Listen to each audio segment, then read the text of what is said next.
My name is Matt Pickens. I'm with Palmetto Orthopedics, and I'm going to show you how to do some DME.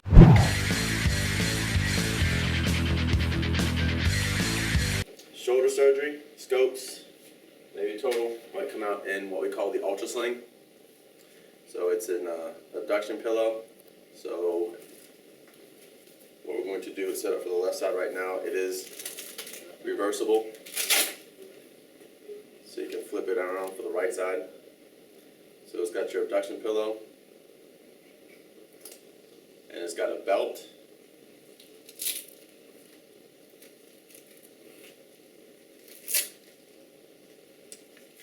Give my demonstration. Yeah.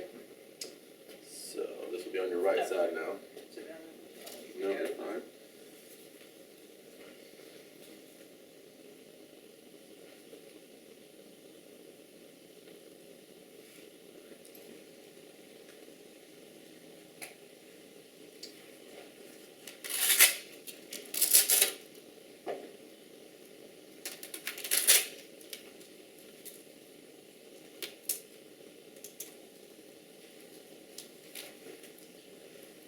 And then there's a sling component.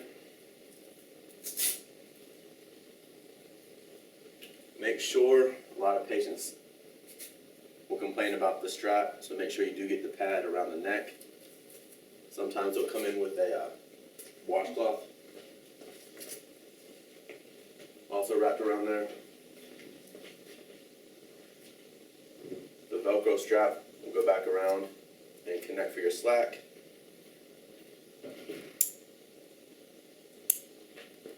And then you can tighten as necessary. Sometimes patients like this just keep their hand from falling out. And then you have an extra strap to keep the sling closed. They also have, just keep the hand occupied, a little stress ball. So that way they're abducted a little bit, but not too much. And it still has a sling component to rest the shoulder in. You want to keep a nice neutral position, not too far rotated, forward or backwards. As we call it, kind of like a gunslinger.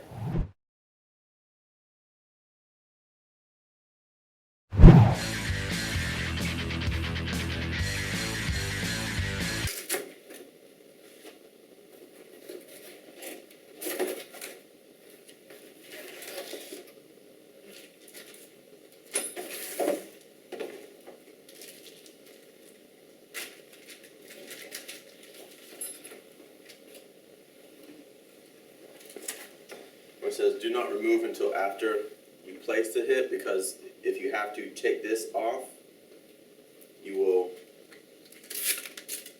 unscrew here and flip it over depending on which hip you're going to use. Right now it's set up for a left. So that'll go around the thigh and the waist. And you can see it's on full range of motion right now for flexion and extension.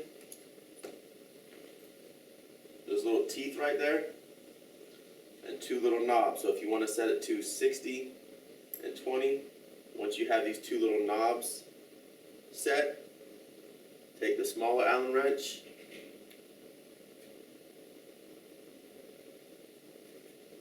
and tighten that. That will lock the teeth in place.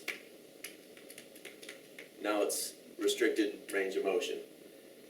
You can take the larger Allen wrench, it's a little bit larger, right below and do the same thing on this axis for AB and AD duction for whatever the doctor wants to open up to.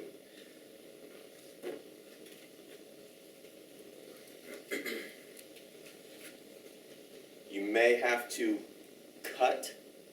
trim the length.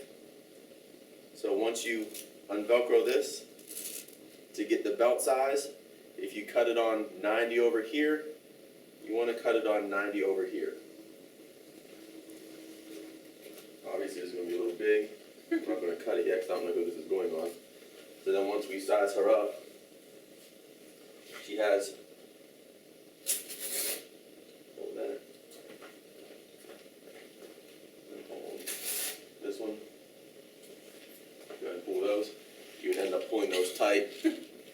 drawstring's tight. Obviously it's a little long, but just to give you the idea, because I don't know who's gonna to tighten that up. And then that's when you would place on here. That's why we're not removing this until we decide what hip it goes on, left or right, and then that's where it stays. So she'll have a range of motion for flexion and extension right here with the smaller Allen wrench up top and the larger Allen wrench for AB and adduction, if any, on this axis right here. Just a little close-up view of the axis again. You have your flexion and extension limits, and that little knob is where you set it, and then that's where you use the top end with the smaller Allen wrench to click those teeth together, which will end up setting those limits. And then this knob with the larger Allen wrench, you can see the teeth there for your AB and adduction. So this will be flexion and extension. This will be your AB adduction for whatever the doctor needs.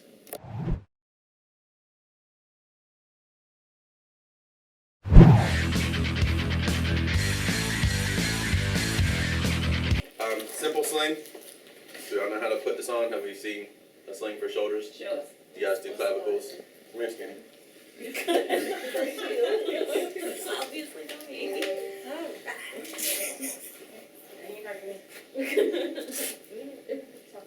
Cutie right there. Thank you. You're welcome. Oh, we were supposed to text Claudia. That's about it. Clavicle, shoulder. Does this work? Just loop it through. I kind of have their elbow dangle a little below their hand, so that way they can relax their shoulder. Just relax. So if their elbow's below their hand, it kind of takes all the pressure off the shoulder, so they're still not, holding the shoulder up. Or if they have a shoulder clavicle problem, just let them relax and let the sling do its job. Right, it can't work.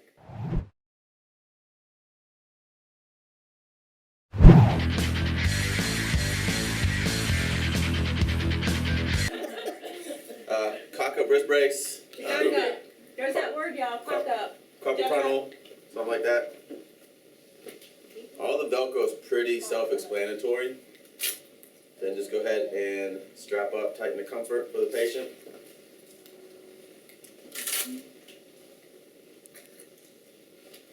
Do you know how to order those? You have to go under miscellaneous supplies, supplies, and you have to type in the instructions. Takes the place of a short arm cast, if they can, and then just snip the slack. Yep. And you type in Cockup Splint or whatever. Yeah, so it's okay to cut those? Yeah, you can snip those once. Alright. Yes, ma'am. Sure, okay. Yeah, so, is that too tight? Is that okay? We'll just, I try not to pull too Yeah. snug. Once you feel the slack stop, just kind of let go there. And the patient will say tighter or looser, and then you just tell them to tighten comfort when they take it home themselves.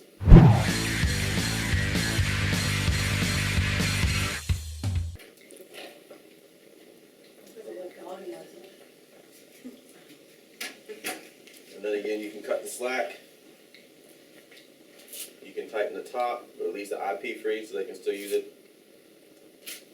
And sometimes some of the doctors will say with or without stays.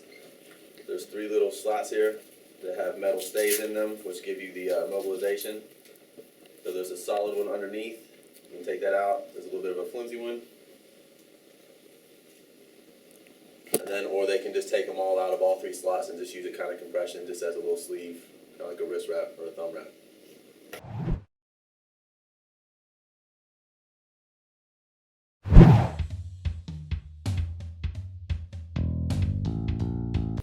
What's that one called? TKO, the knuckle endosis for boxer fractures. I don't know if you do a lot of that. We do a frequent amount.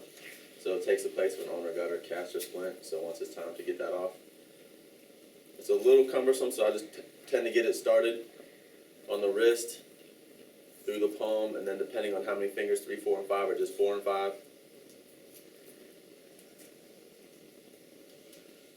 So it protects Oh, hold on. I gotta see your hand. Hang on. the metacarpal head. Okay. And then you can see there's a little gap here. So if necessary, if the doctor, doctor would normally want them down like this in a cast or splint. Just like the stays in a Santa Barbara, it is conformable. So if you need to adjust to fit the contour of the hand, you can go ahead and mold that a little bit to make sure that was a little bit more form-fitting.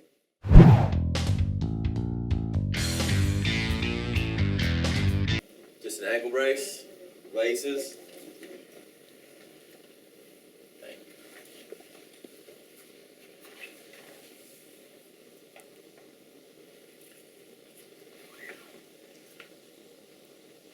So what kind of injuries do y'all normally handle? You said ankles and wrists, like is this out of surgery? Are these fresh? Like Typically they're surgical. Surgical? Shoulders, We've had some, Total shoulders. some infections too that end up or something going on, an osteo, Mm-hmm. something cut off. Some dismembered. Lace them up, get them to 90 degrees. Straps are a little different. You're going to take the outside of the lateral strap across the forefoot, back to where it came from on the lateral side. So the same for the medial. Take it from the inside, wrap it down under, back to the medial side, and then catch all of that with the back strap. And that'll fit nicely back down inside a tennis shoe. Normally when people come in, they want to come in flip-flops because the doctor's looking at their feet, so they don't have shoes on. So I tend to, not too much in a dance coat or a sandal or flip-flop, because if it's for ankle support, you kind of want to put a tennis shoe on, maybe a high top, so that way it's not just a brace. You still have some extra support besides walking around in sandals or flip-flops and just a brace.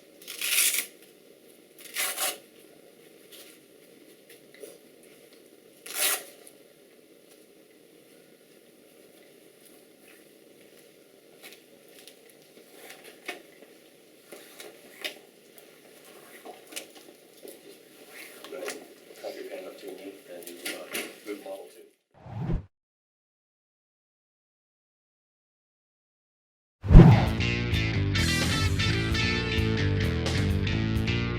Do y'all use those, or? That's what this is. Yeah, can boot, walking boot, high tide, low tide. This is different than the other ones I've seen. The ones that we get are from Bragg. This is called a high tide or a tall boot because it's got 3 straps. There is a low tide or low boot that just has 2. So anything kind of foot below, you can get away with the low tide. Anything ankle and above, depending on where the fracture is, fibula fracture, something like that, or we'll do the high tide. I don't really see a point in the low tide, but we still get them. I'm just kind of a fan if you're going to do the boot. You're not really saving anything by taking that off, but some of the patients get all nervous when they say, "Oh, I thought the doc said a low tide," so they worry about that. They worry about that extra strap. So it is what it is. So we're trying to get them at 90 position of function, so that way it'll fit in the boot and the brace. So we're trying to immobilize, but the boot has a rocker bottom, so even though the ankle is going to be locked, it's got a rocker bottom, so they can still use a normal heel-toe gait. The other ones didn't have that. That I'm used to seeing. Yeah, I think we've used a different From one. Richland, yeah, Yeah. that we used to use. What did you guys have? It didn't seem to come apart like that, it was just open. One piece. We Fit have- in it, yeah. I like these a lot. My 2 foot and ankle doctors like these. Dr. Smith and Putnam. I know some sports med guys don't do as intricate as stuff like that, so they will sometimes take the Donjoy or another, like a lower profile Bragg, like the gray one, which is kind of a shell, so you can kind of drop in and strap it up and go. But I'm not a fan of those for incisions. So if you do a lateral medial incision, and then you've got this bar and this pad pressing right on the malleoli, it's kind of, this bar's conformable, so if I have to bend it out a little bit and then take the pressure off of that incision, it helps the patients out a lot. I don't think you're gonna fit in this, but go ahead and hold that sleeve. And what I'll do is I'll custom it for the patient, and so if I have to, I'll snip off the extra slack so it's not all bulked up in there. Same thing here, so I can go ahead and trim that up so it's nice and form-fitting. so you would have that already done before they got to us, right? Pardon? You would do that before they got to us? No, right now I fit it because I don't know what When you size fit it, leg, so yeah. I'm grabbing. So she's got a thinner leg, someone has a longer leg, a little bit bigger leg. I don't trim as much. Sometimes if it fits just right, if they have a bigger leg, it'll just close. But like right now, I would trim this off so that way I'm not folding it under. It's not all bulked up, because the other thing is again, they'll complain that it's too tight once I lace it up. But at the same time, if it's loose and it's on you like this and you're still wobbling, it's not securing and immobilizing the way it needs to be. So I tell them to tighten the comfort, but at the same time, a little bit too tight isn't bad because then it's secure and it's, like I said, it's immobilizing and we're holding you steady. What do you mean? I think it only bills for $185 or $180, to be honest. So if she's out of the cast and she's doing a lot better, it's obviously easy for her to get to 90. I know sometimes people still can't get their toes up because their ankle's sore, so what I kind of do is this. I'll put the boot on for them, I'll tell them to bend their knee and get up a little, and I'll push down with your heel. So that way, instead of pushing with their toe and getting back away from 90, if they push with their heel, I can still put pressure on the boot if I have to and lock it in. So now what happens are these bars will hold on to the Velcro sleeve. So now the boot's one piece. You don't have to mess with that ever again. And go ahead and all she has to do from here on out is the Velcro. I got to tighten the comfort.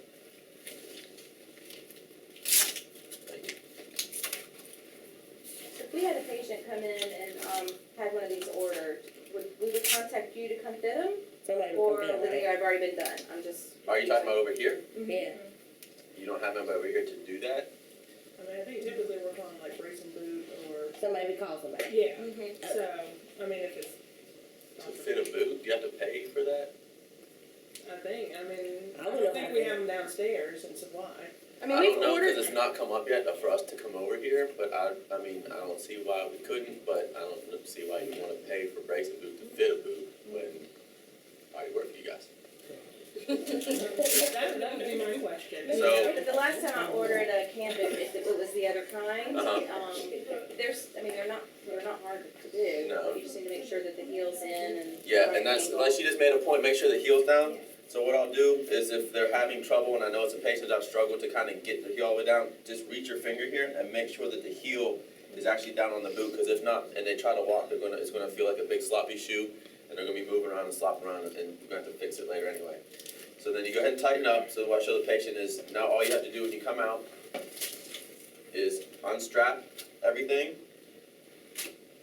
unsleeve, you can come out, you'll drop your heel back in, close the sleeve, close all the straps. So that's in and out. You don't have to mess with the bars ever again, you don't have to peel anything apart, it's just all Velcro from here on out.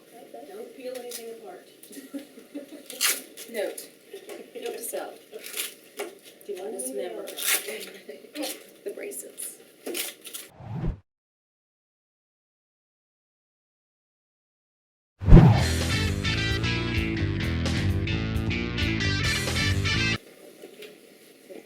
Normally you're gonna come out after surgery and it's gonna be locked, an extension. It doesn't come that way. All you have to do is, here's your flexion side. So we can go ahead and move that back to 0. Now it's locked, but at the same time, if you bump it, it's open again. So if you're fresh out of surgery and you're supposed to be an extension, it's bumped and then you tweak it, you'll be pretty upset. So at least with the extension, you can put it to 0 and lock it, kind of as a backup. So I always do both. And then obviously once you go to therapy and they move to 30 to 60, you can get your some range of motion back. I just tell them to be careful, so make sure that you don't go past what you're going or what you're supposed to go to. So that way at the same time you don't go, you don't flex too much, and then that's gonna injure that knee. It's telescopic on both sides. Sorry, so sorry. Is that not T? So Is sorry. that Yes. picture? With these little clips right here. Hold on. Okay. All right. You know you're gonna be up there. I did tell them. I was warned. I was warned. I told them. I got rights to this, so if you put this on YouTube or something, I can get money. Alright. So these hinges right here are going to line up with the epicondyles because you want to have the brace hinge where the knee hinges. Hold on now. I'm not ready to this. There we go. I want you to look it up, tell me when that is tonight, okay? Or you're not back tonight. Go ahead and hold that for me right there. So I'll have the patient kind of help hold if they can, just to make sure it lines up. It is a lot of straps. It does look like So the higher you can get and the longer you can get, the more coverage you can get, the better for the leg. So just kind of line everything up, and then I'll take those clasps that I showed earlier, and we'll go ahead and lock those down. Okay. Okay. Okay. Lock. Now, if they come up with this on, can you take it off? I'm sorry? For bathing and things like that, you take it off? Obviously up to the doctor's discretion, but yeah, take it off to bathe, probably sleep in it for now. He might just wanna leave it on, to, at least for the first 2 weeks, 3 weeks, after surgery, depending on how he feels the patient can be. But, eventually you can take it off to bathe and sleep, just depending on, like I said, how he feels the knee's going. Go ahead and hold this for me, like this. So then what you do, there are straps on the backside to pull the slack out. So you undo this right here. Pull the slack out, then you can tighten it. So I'll do all those first to get it where I need it. Square that up on her leg. And then you lock it back down. Clip it. And you can pull the slack.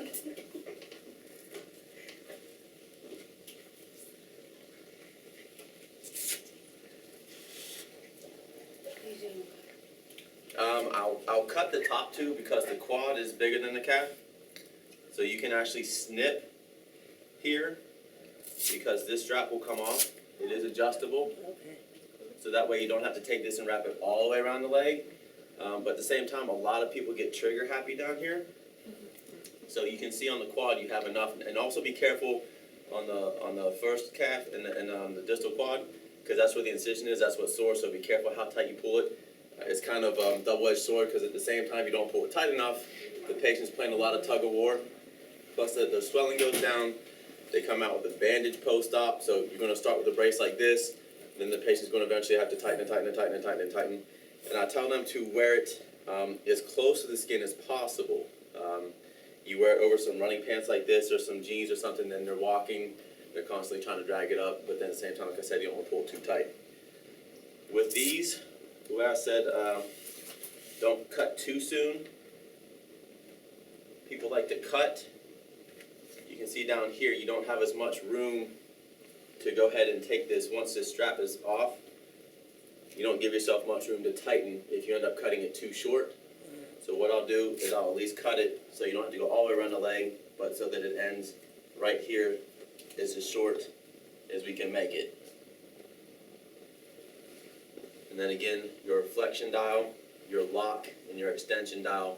So once you go through therapy and you start progressing to more flexion, 30, 60, 90, as the doctor wants, you can go ahead and adjust it. So we'll teach the patient the brace after post-op too, when we go from the splint to this.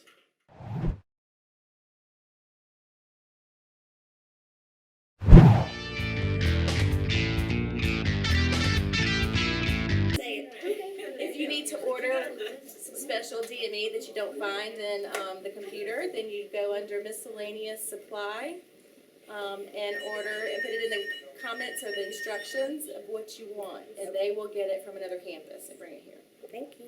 You're welcome.